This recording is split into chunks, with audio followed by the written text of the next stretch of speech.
Thanks.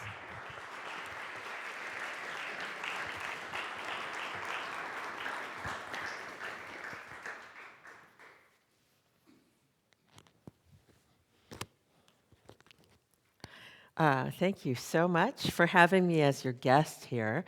So today, I'm just going to talk to you about my practice and the ways in which it's expanded over the years to encompass multiple disciplines and approaches. Early in my career, I could have accurately been described as simply a musician, or more specifically as a composer-performer. But over time, my work has expanded to include many more facets, so that I tend to be variously labeled as composer-performer, chamber music composer, sound artist, installation artist, intermedia performance artist, and so on. The work that I'm best known for involves my own solo voice with live electronics that I often manipulate with wireless gesture-controlled instruments. And I do live sampling and processing and looping of my voice in real time to create layered performance works that are sometimes rhythmic and sometimes more abstract and ambient in nature. So just to give you a taste, here's a little collage of excerpts from performances over the years.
Sa shi su se so ta chi su te to na ni nu ne no ha hi hu he ho ma ni nu ne no ya yu yo da bi bu re no wa o Exchanging polite greetings and talking about your country, where you live now, talking about your family members, visiting Japanese friends or acquaintances.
Dear pen pal,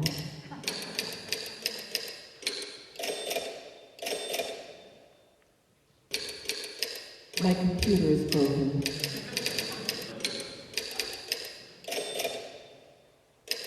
I'm sorry it's taken me so long to write, but as you can see, I'm not too good at this. So, I should talk a little bit more about the instruments or tools that I use to perform this work. I always say that I consider my instrument to be the combination of my voice and the electronics that I use. I've been composing and performing works for voice and electronics since the early to mid 1980s. So it's clear that I had to be using different tools back then than I'm using today.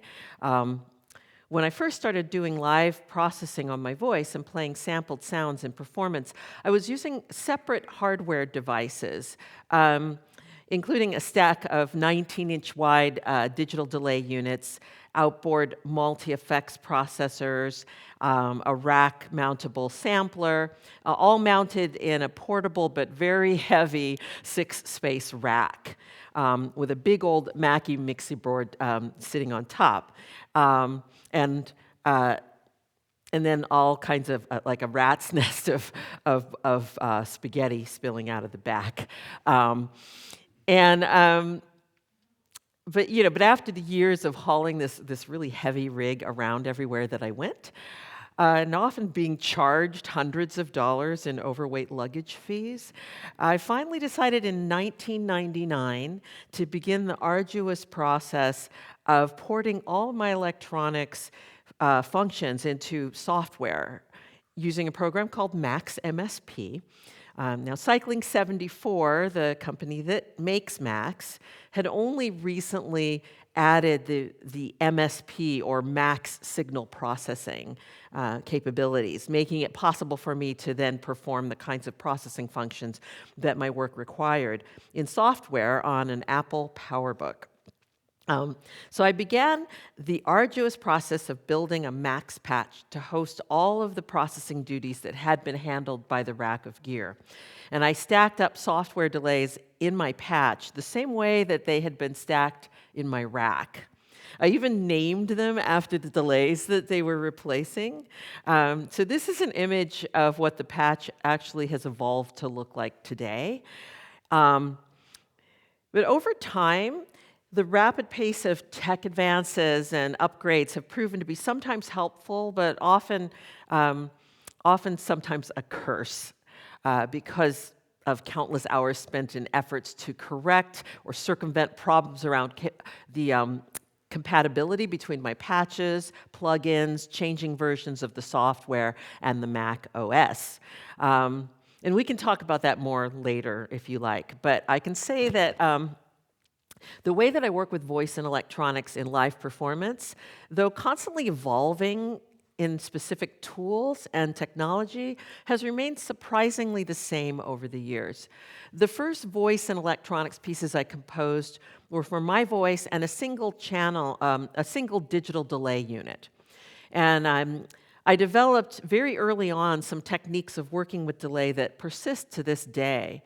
But very quickly, I became addicted to having this delay time, and in those days, the memory was really expensive, so my first delay had really, really short, like I think maybe 1 second of delay. So I just started buying a bunch more digital delays, and as they, just within the next few years, they came out with ones that had the high enough sampling rate for my voice, but also more memory so that I could have longer delays. And I ended up with this whole rack full of delays, some of which went, well, I think I started with the 1 second one, and then I had one that could do 4 seconds.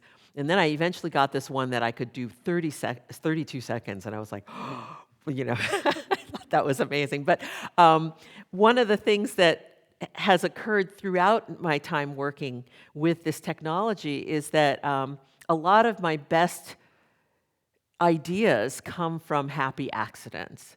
And so essentially what happens is I make mistakes because I don't know how to use the things I'm using.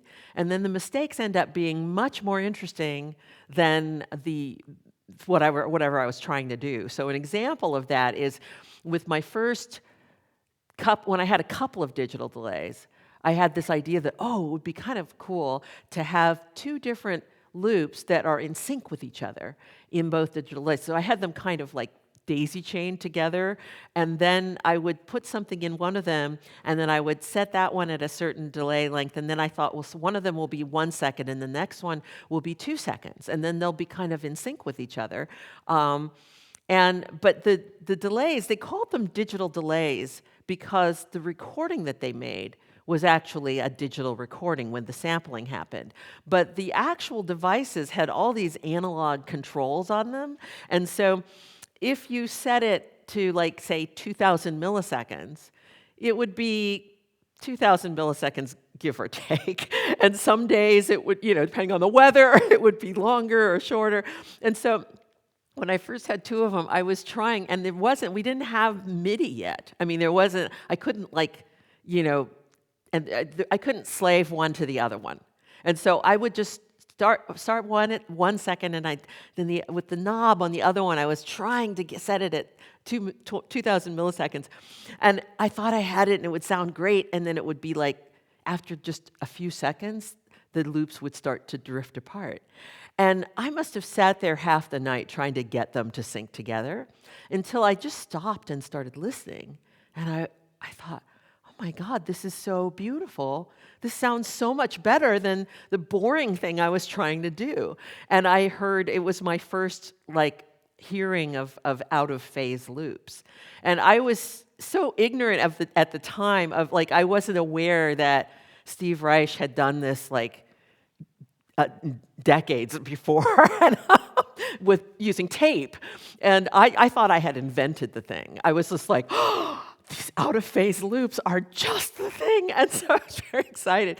And so that instantly entered my repertoire of works. And ever since that time, and this was in the mid-'80s that this happened, but ever since that time, it's been kind of a main feature in almost every work I make, is these out-of-phase delay loops. And so that's kind of stayed with me. In any case, when I first started doing these works for voice and electronics, my pieces tended to be short, kind of almost pop song length, like 4 to 7 minutes little works that I would perform as kind of a suite in order to make a concert. But over the years, I became enamored of multimedia, experimental theater, and performance works, and I began wanting to work in longer forms. So I started making full evening-length pieces by working in a kind of a modular way. I would choose a very large general subject and build the work around that. And then I would create little segments or vignettes that I would kind of hold together with things like projected image and fixed media, text, sound collages as a kind of glue. And I deliberately chose very broad, open-ended ideas so that I'd be free to kind of go anywhere in exploring them. In the 90s, I made a piece about language called Parts of Speech. And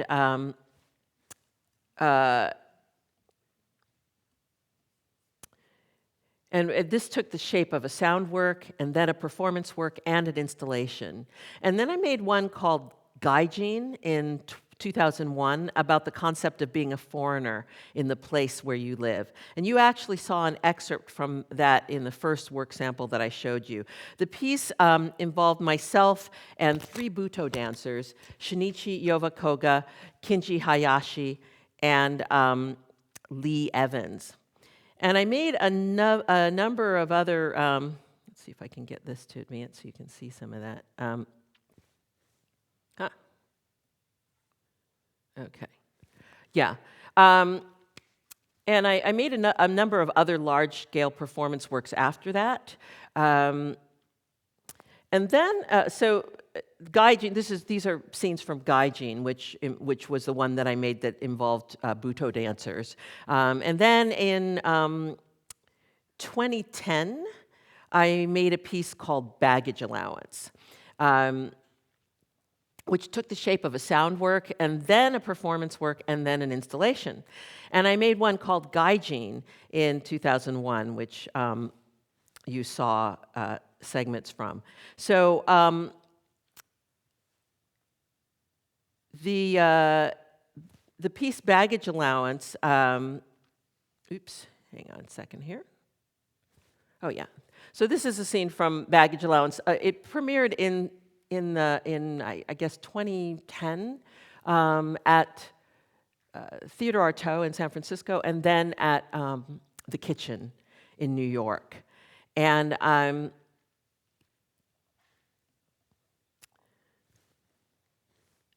then I think what I'll show you is I have an excerpt from that live version of Baggage Allowance, and this is just a combination of, oh, sorry, we're on the wrong screen here. Here we go. Okay, so this is from Baggage Allowance from the Kitchen in New York and from Artaud in San Francisco. So I'll just show you a short excerpt from the performance version.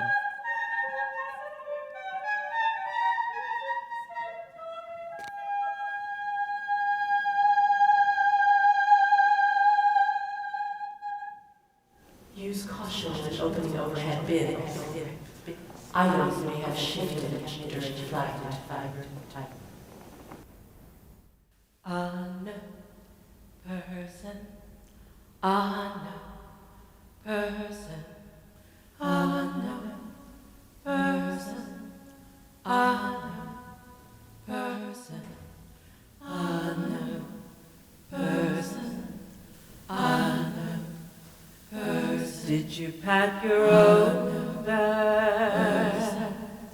Unknown person. Did any unknown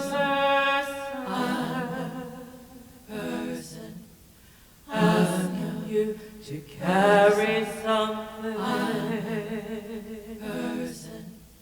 Unknown person. Unknown person. Has your bag at any time been out of your immediate control? Person. What is the purpose of your travel? Unknown, unknown, unknown, unknown. 2 pants, 2 or 3 shirts, camisoles, maybe another jacket, a vest. I usually always have a vest. Either warm or wet clothing, 1 or 2 pair of blue jeans folded, and sometimes a pair of pajamas. 1 or 2 skirts, 1 pair of dress pants, 1 pair of jeans, maybe 1 sexy nightie, depending on what's going to happen. And socks. 6 pairs of socks. Just enough socks and underwear. See, I almost forgot the socks.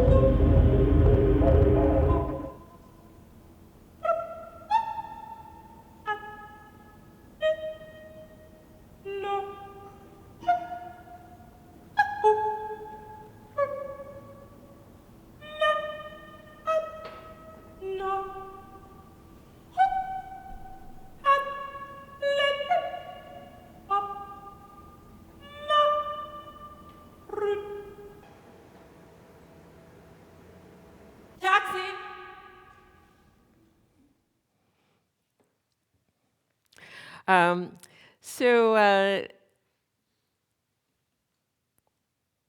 let's see here.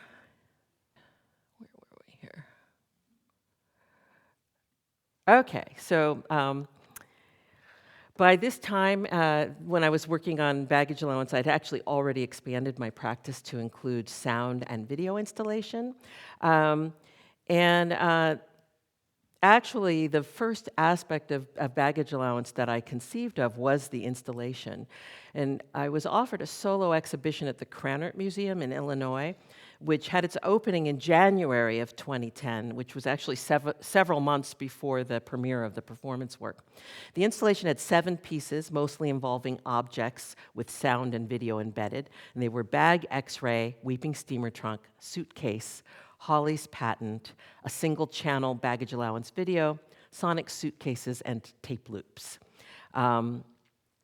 So as people entered the gallery, the first thing they would encounter would be the bag X-ray, and they were asked to place their bag on the belt.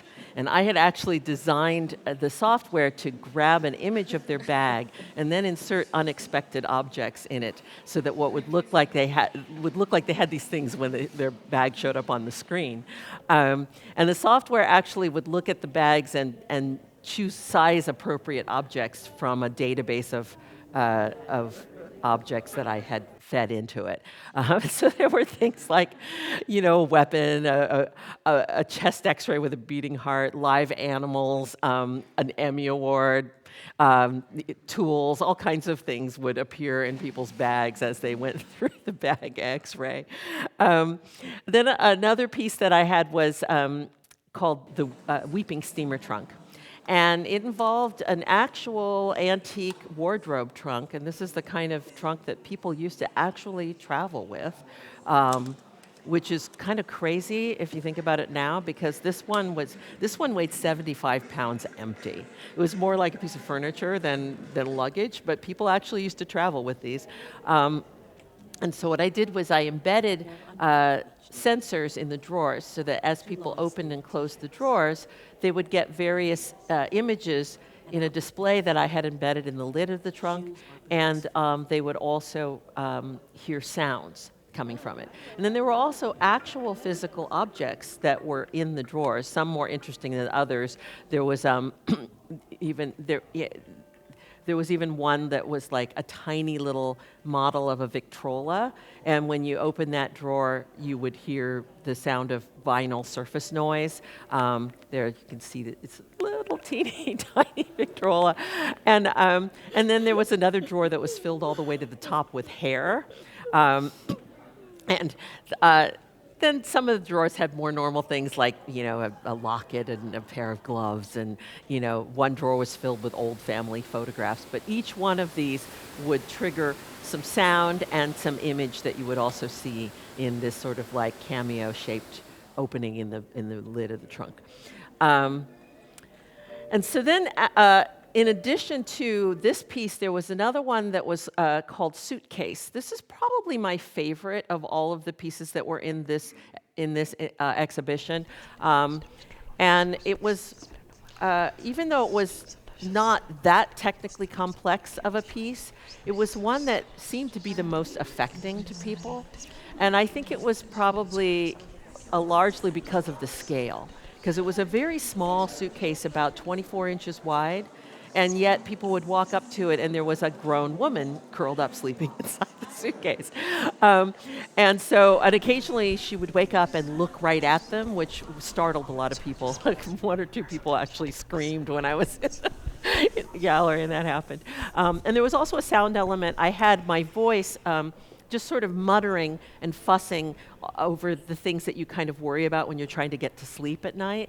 And you had to get really close to hear that, because the speakers were embedded underneath inside the suitcase. There were several other pieces in this show, but I'm not going to show you all of them just for time's sake. But in 2007, I was commissioned to make a video and sound installation at a new media gallery called Recombinant Media Labs in San Francisco. And it was an immersive setup in a room that was 24 feet by 36 feet, with 10 frame block channels of video projected on 12-foot wide HD screens that were mounted edge to edge, with 3 screens across on the sides and 2 on each end of the room. And then 16 channels of surround audio. So I wanted to make something sort of site-specific to that room. So I created a piece called Sonic Gestures, using video of gestures associated with sound. It was on 18-minute loop with 4 sections, including one with extremely time-stretched hand claps, another with long gestures, sometimes resulting in a 36-foot-long arm reaching across 3 screens. And there was this kind of fragmented chattery section featuring my 2007 not very smart phone. And then, for some reason, I made this kind of crazy section called the long URL. http://www dot due to high call volume underscore extremely long ampersand dash caret dash stick equals you might want to write this down, comma, all one word, plus sideways frowny face, colon, open parentheses. Unknown character, comma, triple forte, / @ caret greater than 06 dash access m dash exception 91 system failure invalid name invalid characters waiting for underscore remote debugger connection. And of course, that text that you're hearing was whipping more and more rapidly around the heads of the viewers through the gallery's surround speaker system.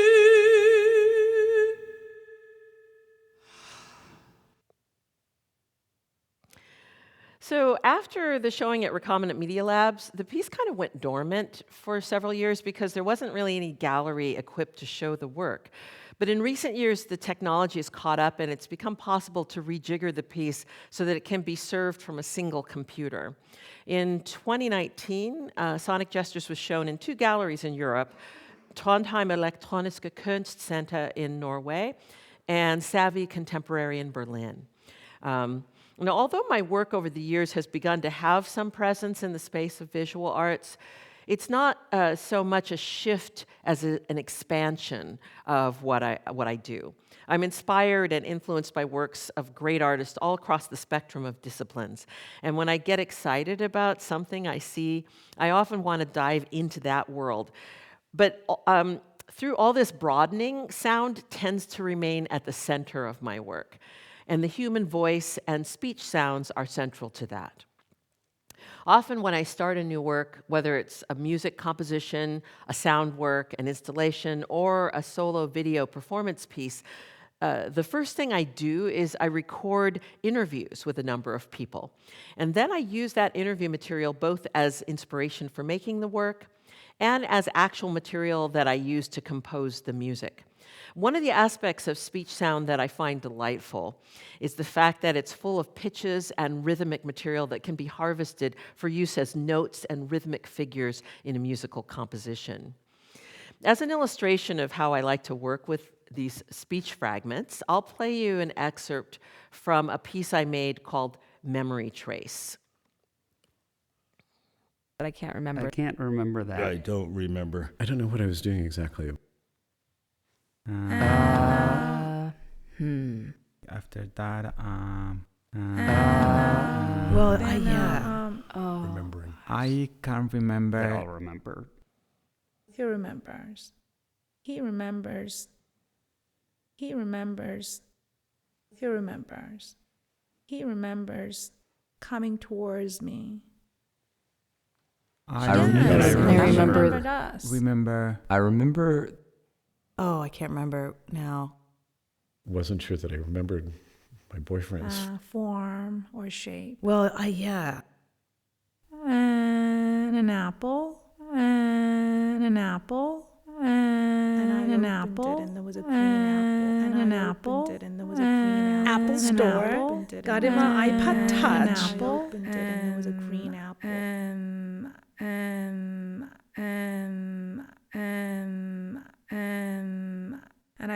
we passed my Two were and the I same. we passed my and I dreamt, and it was drizzling. A clear memory. Absolutely. Yes. Yes. Yes. Yes, Yes. Absolutely. Yes, I make lists. I love lists. I certainly make plenty of I lists. always I write make lists. Keep all I those only made lists. 3 lists. For making lists. I go through definitely make periods of my lists. life where I don't have lists. I am notorious for making lists. I was in a car on a slippery slope. I was in a plane and it started going down. Before that, I was painting. And I was with my sister. Couldn't really prove who I was. I think I was like 12. I was about to leave a comfort zone of sorts. I was sleeping on the floor. I was was trying like to 12. call my Couldn't dad really and prove who I was. I think I was Confused about why I was coming here. I was a spy in a past life. I don't know what I was doing exactly. After that, Well, Remembering. I can't remember. They all remember. After that, So, in recent years, I've received a fair number of commissions from chamber ensembles, and as a result, I've composed quite a few chamber works. Some composed for chamber ensemble plus my voice and electronics, some just for the ensemble to play acoustically, and most involving some sort of electronics, whether it be live processing that I do on the ensemble themselves or a fixed media part that they play along with. One distinction there is between my solo voice and electronics pieces and my chamber works is that I tend not to formally notate my solo performance pieces, but my chamber works always have written scores. Both types of works are composed to have specific set structures, but I always learn the solo works that as I create them. So I don't really need a score. Whereas with the chamber works, a score is necessary in order to transmit the instructions for playing the piece to the ensembles.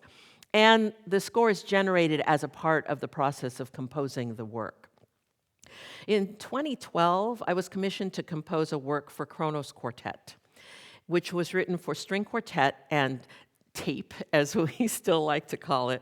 The piece was about speaking accents. Specifically accented English. I interviewed people from many regions of the US, from other English-speaking countries, and people who spoke English as a second language. The tape part was composed of fragments of their speech, and much of the melodic and harmonic material in the string parts was derived from the pitches and rhythms in those speech samples. The piece was in 12 micro movements, and I'll play you just a short excerpt from the first movement. This is just audio from the live recording of Kronos at the premiere. Born. I was born. I was born. Born. I was born. I was born. I was born. I was born in Ireland, Tipperary. I was born in Japan. I was born in South I was born in Fort Smith.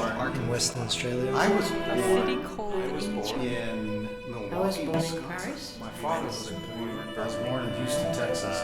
Long Island. I was born in a very, very small little town or village, almost in south of Sweden, called Laholm.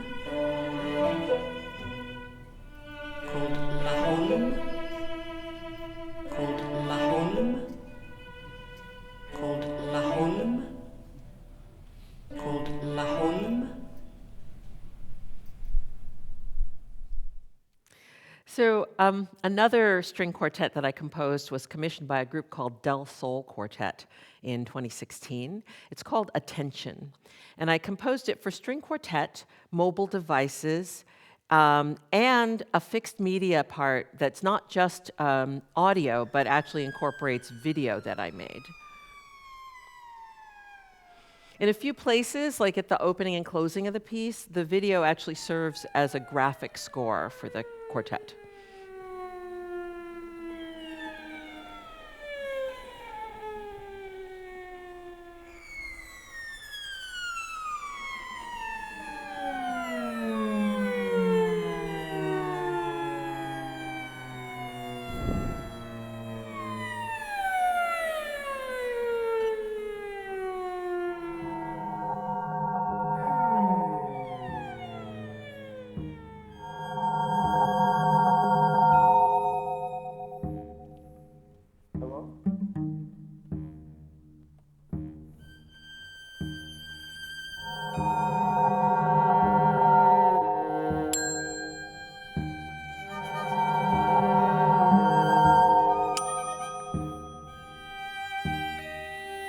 In this piece, I was thinking about the ways in which our focus and attention are constantly challenged by endless notifications and nonstop communication feeds.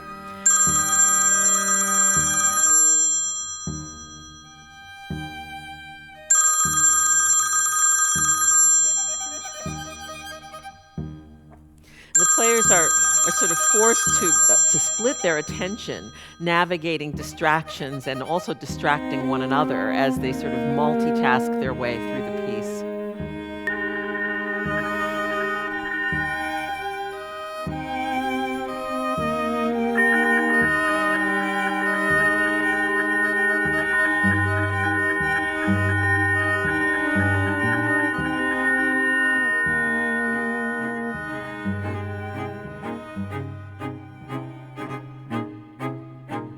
In the premiere, I made use of the Exploratorium's Meyer constellation system to deliver beeps and bloops of text alerts and notification tones throughout the house, so that at times, audience members feared that the sounds might be coming from their own devices.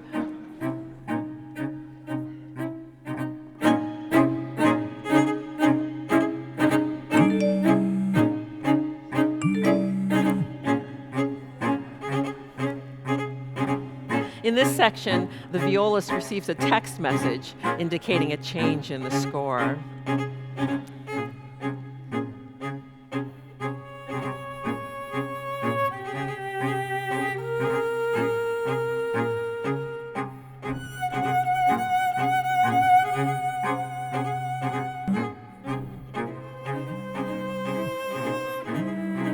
And there's even a section in which the cellist's phone starts ringing, and she actually decides to take the call while trying to continue playing the piece.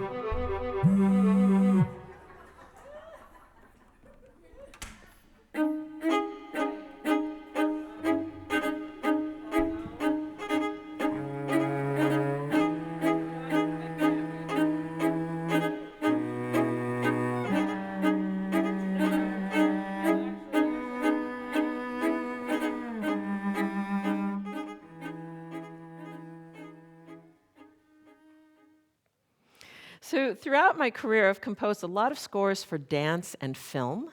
I've been commissioned by many choreographers over the years, including people like Joe Kreider, whose company is known for a very athletic kind of aerial dance that Joe refers to as apparatus-based dance. And Mary Armentrout, an experimental choreographer who makes performance installations that often actively involve the audience. In 2011, I was commissioned by Brenda Way, the artistic director of ODC Dance, to score a piece for that company. And in this score, I make a lot of use of two devices I'm quite fond of in my work: found text and alphabetized lists. I've always loved lists, especially alphabetized ones. I find them to be tremendously poetic because of the sonic properties and the kind of repetition and gradual morphing that occurs within them. It's a bit like rhyme, but in my opinion, it's almost better than rhyme because it's less predictable. Brenda made a substantial 25-minute piece called Waving, Not Drowning, for which I composed a lot of new music, and the score also uses a little of my existing work, including my found text piece, Pop Titles You. Here's a few minutes of excerpts from Waving, Not Drowning.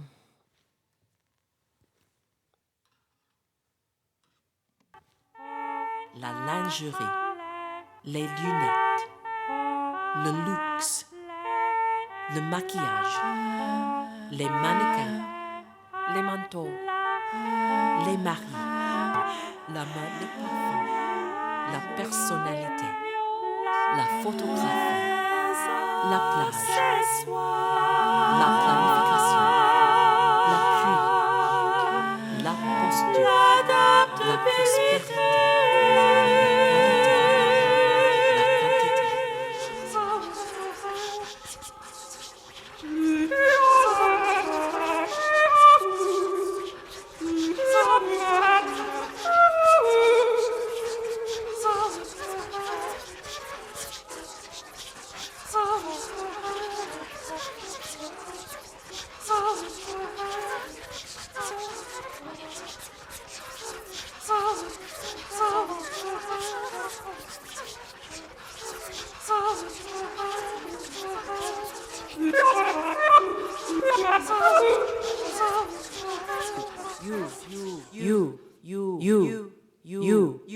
You stand out.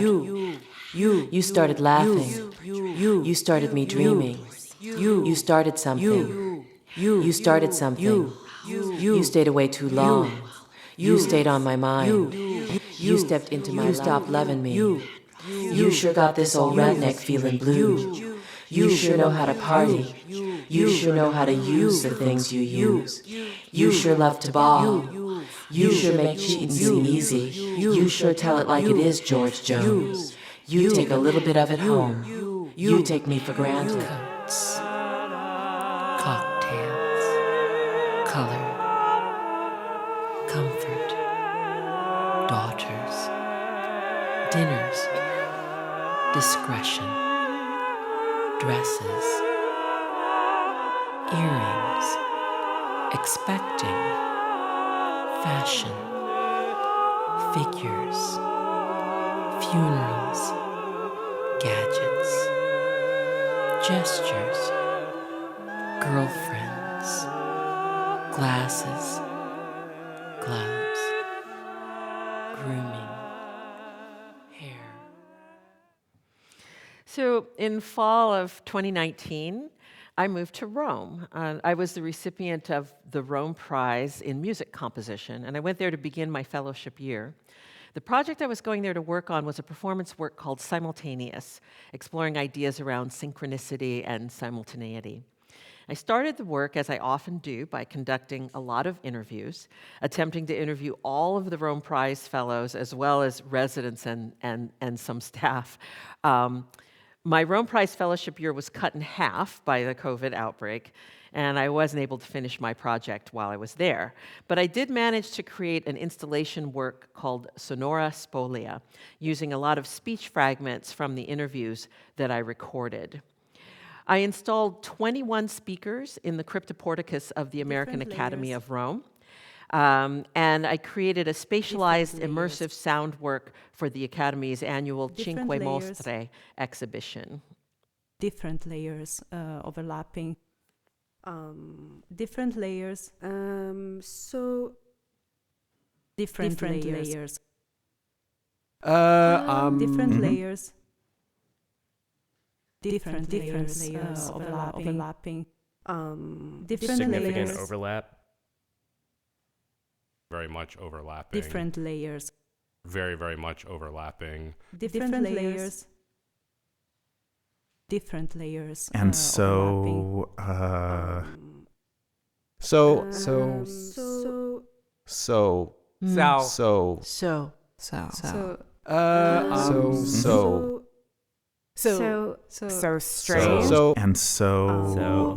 strange. So usually,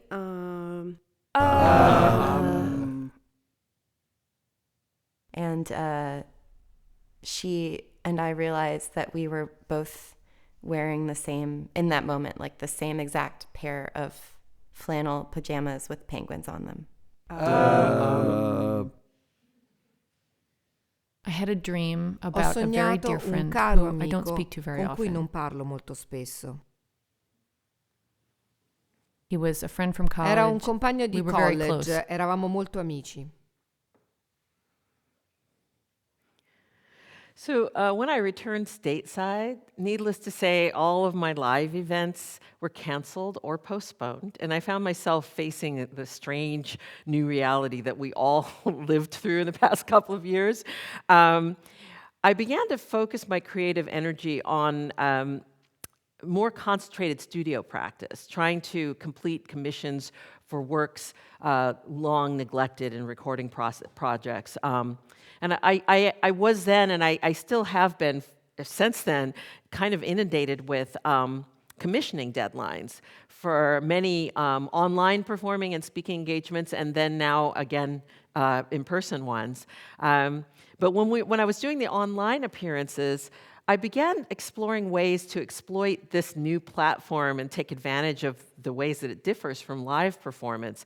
It seems to me like if we try to reproduce what happens on live concert stage in Zoom, what we just end up with are events that are just kind of a sad shadow of what we're trying to imitate. So I I began to think about different ways to use the platform, such as extreme level of intimacy that we get with playing with this little camera, for example, and tried to find things that wouldn't translate into the live concert hall. So I began having little fun with that and with some of the streaming performances that I was giving, working at times really right into the camera and even making pieces that play with manipulations of objects and images. So in an online concert that I did for Mills College, I made use of interaction with projected video in my studio. Let's see here. So this piece called 16 Actions. Some of you may have seen this last night. I did a version of this last night in the live venue, but this was me just in my studio doing this with the projections on the wall of my studio.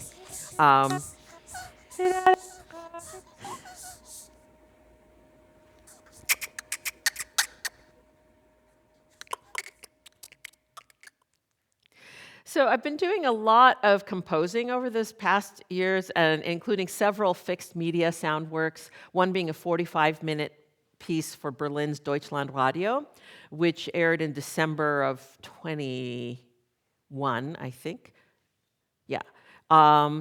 And is now archived on their website, so you can listen to it at any time if you want. And then there's another 30-minute work that I completed for the Prototype Festival in New York, called Times Cubed. And that was a meditation on New York's Times Square, which I made in collaboration with a theater artist called Jeff Sobel. And it can still be, I think it can still be streamed via a link from the Prototype Festival. And then I created a sort of a spatialized work called Sonnet Topology, which was shown in New York at the Time Spans Festival using MPAC's wave field synthesis speaker array to place sounds in very specific locations throughout the room. And then, while we were still in lockdown, I was commissioned to make a work for a chamber chorus in San Francisco called Volti. And I created a work called Ink. And it was actually commissioned with the idea that it would have an online premiere. And I designed the work with the streaming platform in mind. In the work, it has 5 sonically distinct movements that variously use standard notation, graphic elements, and instructions to transmit sung and spoken vocal material. The speech fragments from interviews with the Volti singers make up a portion of the sonic structure and determine some of the work's melodic and rhythmic passages. The final movement is structured as what would start at the start seems like just a very standard SATB fugue. But then as the movement progresses, and then there's some anomalous features that begin to appear, and the pages start to look as if the inkjet prints got water spilled on them, and blots of ink begin obscuring the music, so that and then what I asked the choristers to do was to interpret those ink blots vocally for the durations of the passages that they cover, and then just jump back into whatever's notated whenever it becomes clear again. At one point towards the end, the music is almost completely taken over by ink blots before it returns on the final page with some sort of a little splattery flourish. This piece had its online premiere on April 24th of last year. And I'll actually share with you just some short excerpts from the beginning and end of the finished video of this movement so that you can hear how the choristers interpreted the ink blots.